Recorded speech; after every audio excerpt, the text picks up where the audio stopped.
دفاع وزیر ملا یعقوب مجاهد د طالبانو ټولو نظامی منصوبینو ته امر کړی چې له دې وروسته به د دندې پر مهال فوزي یونیفورم اغوندي.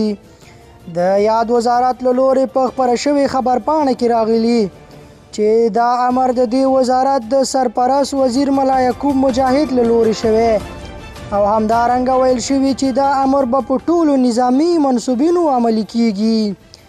دفاع وزارت په خپره کړې خبرپاڼه کې دغه راز زیاته کړې چې له دې کارۍ موخه د نظم او ډیسپلین مراعاتول دي.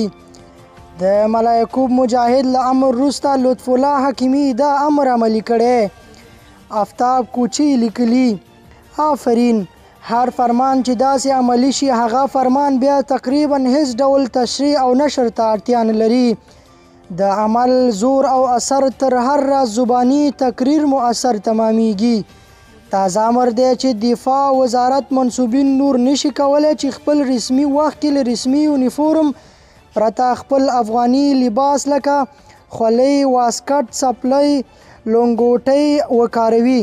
دوی به نور په خپل دفتر او د وظیفې پر مهال په خپل رسمي لباس او یونیفورم ملبوس وي.